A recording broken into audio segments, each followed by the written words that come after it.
Hello and welcome to the Arcimoto podcast. In this week's episode, we'll be talking with Luke Workman, the chief scientist at Electric Goddess, and we'll be diving into all things battery.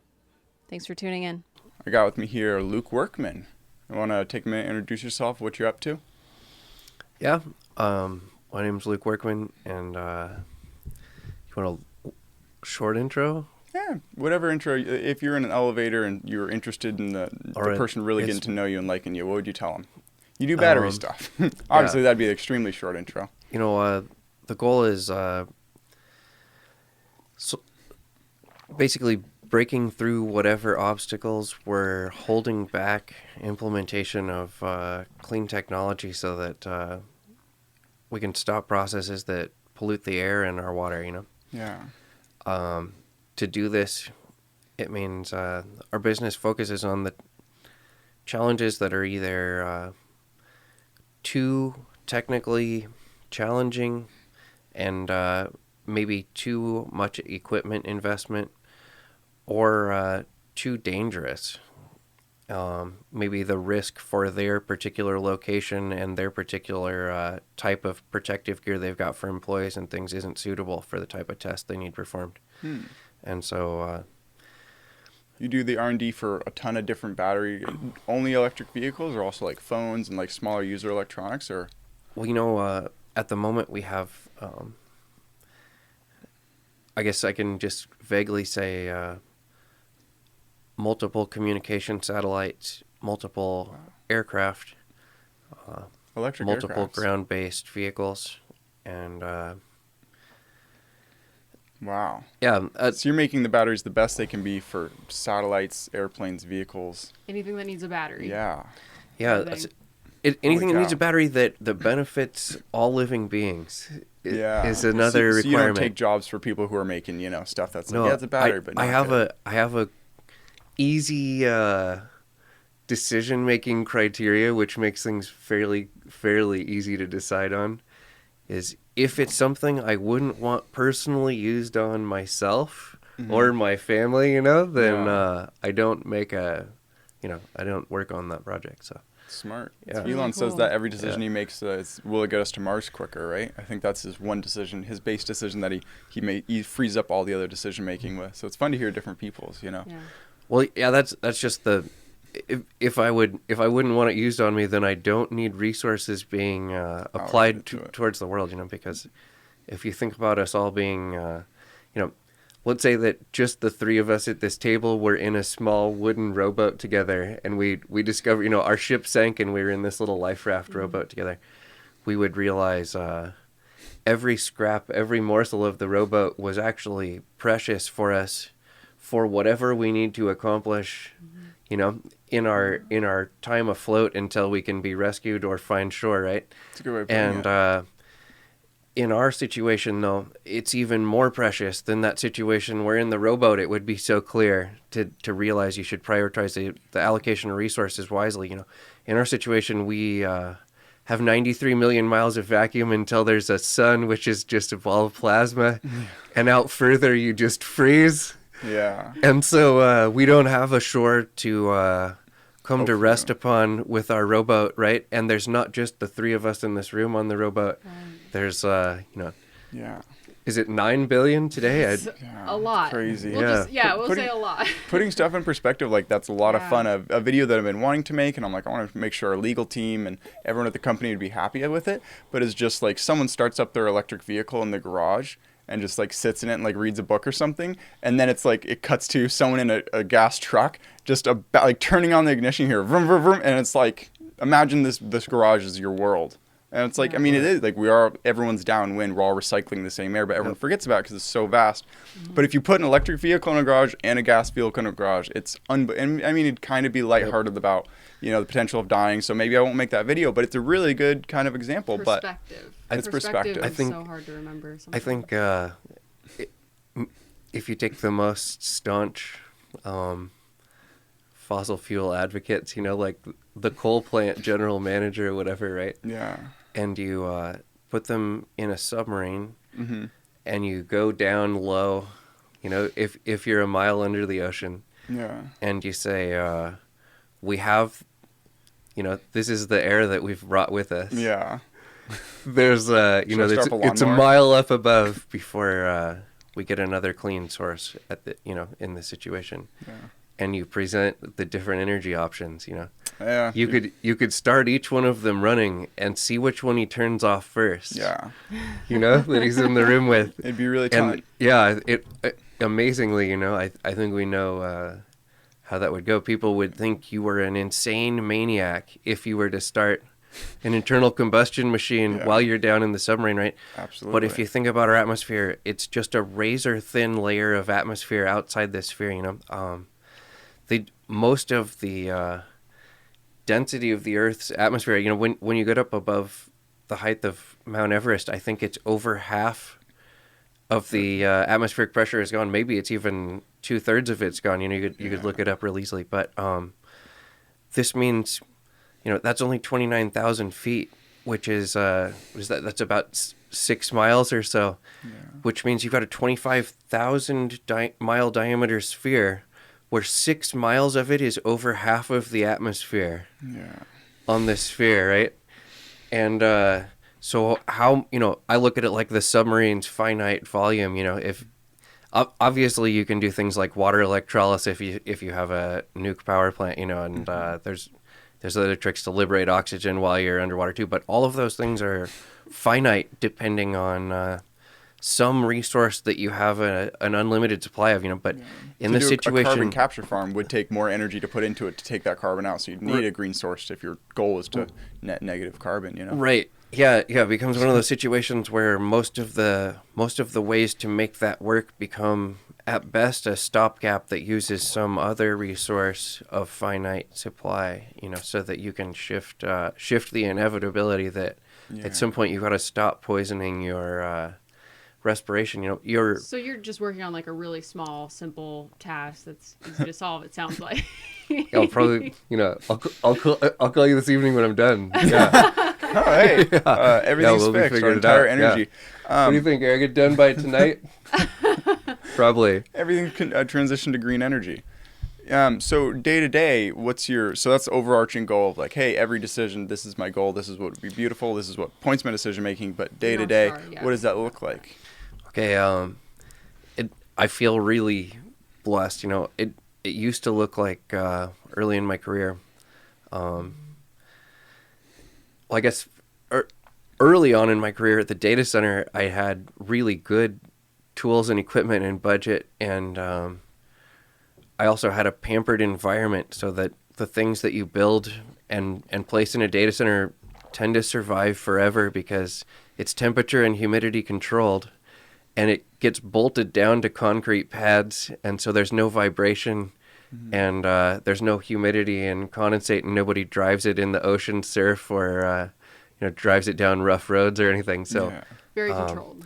Super pampered environment. Basically, it's as good as a lab bench test where in your lab, it's temperature and humidity controlled, and it's not raining, and it's not like, getting dropped and hammered, So anyways, things worked great in the data center, and I worked there for 6 years, and I thought, batteries are so easy. You just It's like when you're doing a physics problem and you don't account for wind. Like it's when you're doing a physics problem and you don't account for any of the other factors. You're just like, I'm just accounting gravity, not wind. You're like, I delivered the electricity, and when I charged it, it charged. And so my job was basically, can you make a sound electrical interconnect, but you have unlimited size, space, weight, and budget. And so, of course, you can make a sound electrical interconnect. And so this was really easy.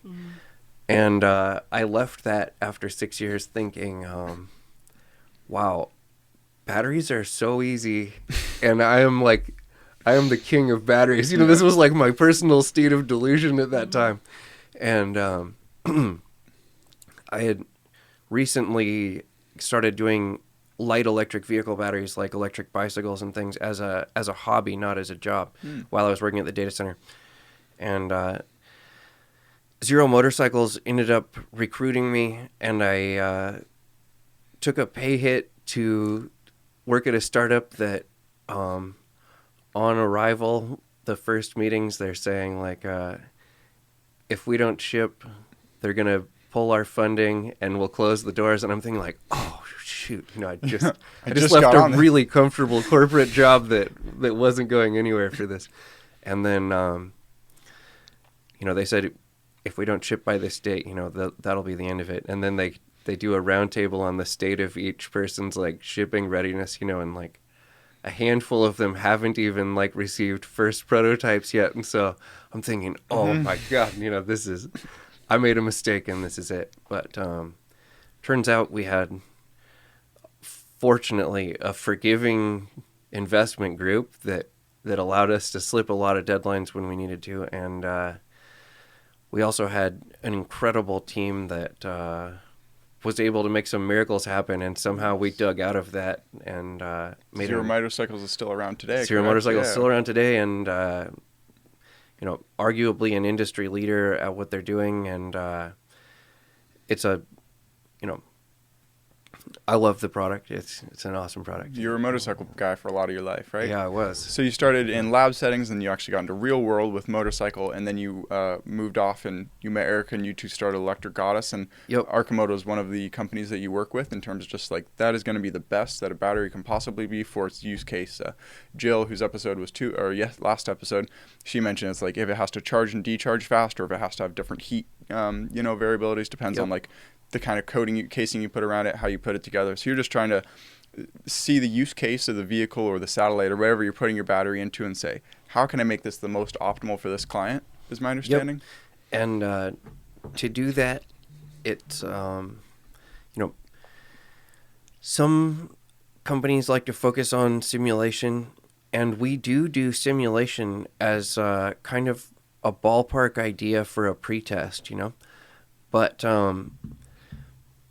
simulation is only as good as the understanding of the model. And the crazy thing with batteries is that it was even just last week a fundamental confusion in my personal model about lithiation under. Anyways, I'm not actually going to get into it, but Thank you. I was corrected by testing. I performed something where I was like, we'll just wait and it will induce thermal runaway. And 8 hours later, I gave up, and surrendered my old assumption that this would be a surefire method. Anyways, I'm not gonna elaborate, but you're continually updating your model on That's right. how to best suit. That's right. I mean, such a wide variety of companies. If it's from satellites to space, like or aircrafts to ground vehicles. I mean, spacecrafts and satellites have to be down to what negative some odd degrees Fahrenheit, and then vehicles, it's like you want to get them down to below freezing because most places. Yep. But it's like the actual use cases. That's fascinating. And so, is this kind of your favorite? Is this where you feel like you're doing the most good for the world? Is in optimizing batteries for what I love as a challenge. I always felt disengaged from easy challenges, I guess, and I really enjoy the most difficult technical challenges in the world. And so it turns out, like when I would work for different corporations, I was most happy when I was solving the thing or addressing or attempting to do the thing that most everyone said was impossible or undoable or a fool's errand, Yeah. And so now we get to do, but what I didn't enjoy was all the rest of the time that I was not doing the really, really difficult stuff. And so we made a niche for ourselves where people give us their stuff that maybe their engineering group has been stuck on it for 6 months and it's costing them hundreds of thousands a month, for each month that they're stuck. And these are like our favorite situations because I don't have to deal with like solving The boring part to get yeah, up to all of the hard boring part. parts of your Wow. company. I get to solve the part that was a showstopper for whatever that program happened to be, and that's my personal favorite. But That's awesome. we get asked to do many different things. Sometimes we just get asked to do due diligence validation testing in thermal runaway. Let's say where you initiate different cells in a pack and observe how it spreads through the pack, and those are always fun and exciting. And we also do calorimetry, which is, failing them in a chamber that has the super simple explanation of an arc calorimeter is you have a chamber that is vented, and ours is vented to a scrubber, but it's vented so that the chamber won't turn into a bomb. It can outgas. Yeah, exactly. It can outgas. And our vents are variable. We have 61 different separate heat exchanger elements that we can add or subtract from the system. But in that range of adjustability, you can set the real gas pressure curve rate to match what the particular, say it's an aircraft and it's the...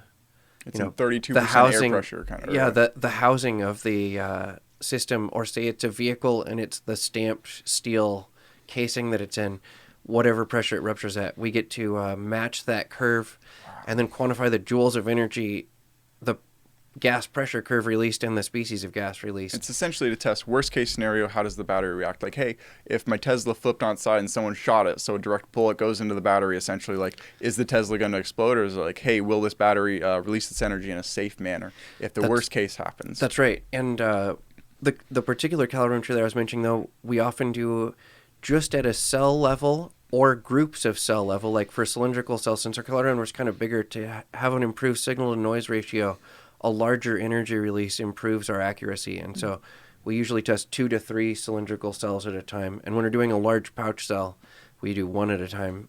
But measuring that, once you have that joules of energy number, now you understand the amount of energy absorption that you would need to handle this thermal spike and not transfer in a thermal runaway that chain reaction cell to cell, right? And so... so what does the energy absorber look like? Like some sort of ceramic, funny you ask, water, because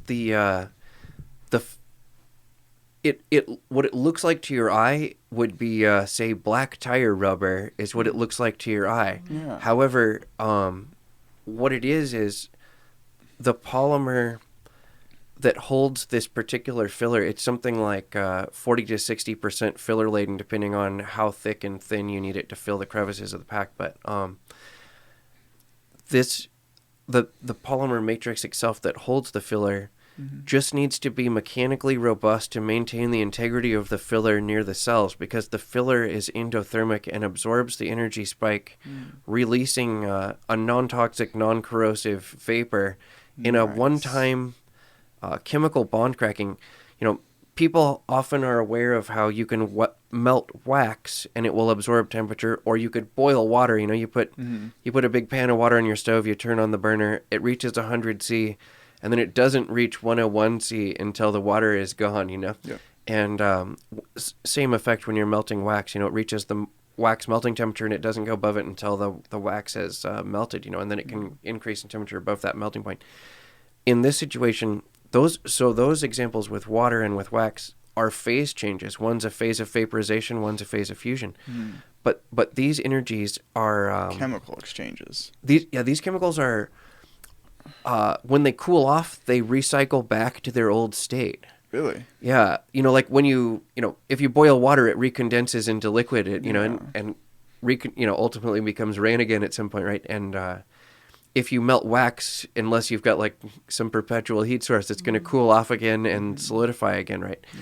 And it has the same energy release when it goes backwards, but this is actually a exothermic chemical bond cracking that's only a one-time energy release. So it's a one-trick release. The filler and the battery, boom, they react, makes everything safe vapor. Yeah, and the density is something like, don't quote me because maybe somebody has a super wax that's a higher enthalpy of fusion than I'm aware of, but it's something like 100 times these waxes that had been used in the past. People would put a wax in a carbon matrix. The carbon matrix is supposed to improve the thermal conductivity of the wax, but anyways, it's around 100 times the density. It doesn't work, theirs works thousands of times or tens of thousands of times, right? And so it's a different kind of thing that they're trying to do, but from the perspective of clamping thermal runaway, you need it to be around 100 times. Yeah, and after you've already had cells shooting fire out of the pack, does it matter if it doesn't? If, do you need it to work again? It's like a bulletproof vest. It only works for once, and then the bulletproof vest will never. Or it's it's just people say it's like a knit sweater, where it's like so because you only need it once, and then you replace it. It's like you're never gonna. Yeah. If you had this extremely rare event where you either had a wreck, mechanical damage, whatever, road debris impact, or in the extremely I feel like asteroid impact is almost on the same probability of internal cell defect induced fires at this point, because quality and repeatability on cells is getting so ridiculously good. That's awesome. The reason we handle forensics for companies all over the globe, and most events are things like inadequate resonance and vibration chafing. The number one is certainly corrosion. Corrosion, early in industry, I assumed it was a mostly like a decorative concern, but it's when or an aesthetic concern. But it turns out, and of course it could degrade it, conductivity, and lose cross-sectional area, right? And I thought, that's like some kind of really long-term effect that is not such a big deal. But it turns out, even with just pure distilled water applied across different voltages, because the air, currently it's something like 400 parts per million carbon dioxide, maybe 500 parts per million carbon dioxide.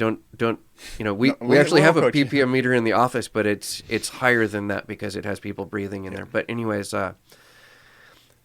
it becomes carbonic acid in the water because it dissolves through surface diffusion with the air wetted boundary of the water. And so even though you start with just pure condensates, if there happens to be a voltage gradient across these points of pure condensates, carbonic acid is a great electrolyte for performing ion transfer and electrolysis. And so the moment that you have water between points with different voltages, you can grow a salt bridge, and many people have seen things like this on their car battery terminal, where maybe one terminal, not the other, suddenly grew a big Christmas, not an electric vehicle car battery, but sure. A traditional one where you actually see the stuff that you put jumpers to. Yeah, I'm giving an example that people would relate from a internal combustion. Now, there's a factor related to the sulfuric acid vapors, which is the source of a ready ion source to drive these kinds of formations, but it shows the effect where corrosion is growing. And I mean, I think many folks have experienced this on a battery terminal, and so this is what happens even if you start with distilled water, if there's voltage present, to generate these salt bridges, where it's ripping metal ions off one surface, depositing them onto the other surface, and it's using the carbonate ion from our CO2 in the atmosphere, to run this, to function as an electrolyte. Because pure distilled water wouldn't do this, but because it's just we have an oxygen environment. Yeah, if we were in just pure nitrogen and oxygen, this type of salt bridge formation wouldn't happen actually, because there wouldn't be carbonic acid being because the carbonic acid is polar and works as a great electrolyte to help transfer it. But N2 and O2 are both non-polar gases that when they diffuse into water, they don't make an electrolyte, which is good, extremely convenient. Just to keep kind of time into consideration, we're going to have Erica on after. I want to wrap this back around to the rationale behind it, and then touch on your work with Arcimoto, and then I guess we'll ask her about battery recycling. That was going to be the second half of yours, but it just kept going in such a beautiful way. Sorry. So the salt, like a traditional internal combustion engine, the salt bridge can start forming. That obviously can't happen on electric vehicles. So you're mostly focused on the casing around it, and especially the fact that the batteries have to kind of breathe, so it has to be able to expand and contract. At 12 volts with, in a lead acid battery at 12 volts, there's actually kind of a funny thing, but if you look back at popular mechanics articles and popular science articles, people all the way back in like 1920s, 1930s are saying cars next year or 3 years from now will use 48 volt or 36 volt low voltage systems, starting batteries and illumination and everything. And the reasons stated are the same that they're stated for today, which is lower cost in the wiring harness, the mass of the copper. You say that you might use half of the copper in the harness of the vehicle, let's say, so that this is touted as the reasons why they're going to go Is there. it still 2 years out now? Much like yeah, it was in 1920? that's the crazy thing is, if you look in the 1920s or 1930s ones, whichever one had it first, don't quote me on this. Mm-hmm. Maybe it was all the way in the 40s, right? But you're a man who doesn't want to be quoted. Well, it's just because I didn't research to prepare notes in advance. Nobody will ever accuracy. catch. Otherwise, I would have a date and a quote and a source for every value if I was going to quote a value. But anyways, so something like every 5 years, maybe every 10 years, including when I was a young child, when we had popular science, popular mechanics as a kid, I would read them and they'd say, wow, 36 volts, sometimes 42 volts, 48 volts, and we're like, awesome. I'm looking forward to it because I was a car audio nut, and I thought the power for our amplifiers, this will be a huge benefit. And the alternator, I assumed the alternator performance can improve too. Now I don't have the same misconceptions, but at that point in my life, I was really looking forward to it, and it kept not happening. And I didn't understand why until much later in life, maybe until more than 10 years of working with batteries, the first 6 being pampered in a data center where it was temperature and humidity controlled, where I never learned anything about this effect. But if you have enough voltage and you form even a single drip of water between those points, you can make... First, it's a corrosion formation like we've all seen in our car terminals. But if that corrosion formation grows and continues to saturate, there's a point, one of the lowest melting point salts is tin chloride hydrate. And then maybe it's septahydrate, maybe it's octahydrate, but it's the max hydrate state for it. It becomes a molten ionic liquid at 34 Celsius. And so this means when you become a molten ionic liquid, you go from having virtually, electrical conductivity approaching zero, approaching unmeasurable, to crowbarring electrical conductivity at that moment you melt. And so now you conduct in a range a little worse than aluminum metal conducts. And so this is what enables it to go from being what I thought was an aesthetic concern or maybe a long-term functionality concern, right, to being a shorting concern. And that changed my whole perspective on focusing on corrosion resistance and weather resistance. And anyways, that was just a long journey on. And most of that was relevant to internal combustion engines, right, where the actual the terminals of the motor or the battery are exposed. It's relevant. It's relevant, especially in that situation. I would say relevant to the extent that it's why. It's always been that savings in copper in the wiring harness since the 1930s or 40s or whenever the first time they were, touting this will be the future. Yeah. It's always been the same savings in copper, but it's also always had the same ability to easily generate molten salt bridging at that voltage range with even distilled water as the input. If only everyone could drive in clinical conditions, right? Wouldn't that make everyone's job really easy? If people's vehicles never left the data center, then I would be out of the job, and everything would be perfect. It would be utopia for anything you built would be a utopia. And to bring it back home before we close up and speak to your wonderful partner Erica, so what's you're like? I don't know how to phrase it. Like what made you say, I do want to work with Arcimoto? Because you say, I want to work with companies that are making the world better, and Arcimoto made the cut, Well, I respect the progression to a lighter footprint within cars. I've been an e-bike fanatic my whole life, and electric bicycle fanatic.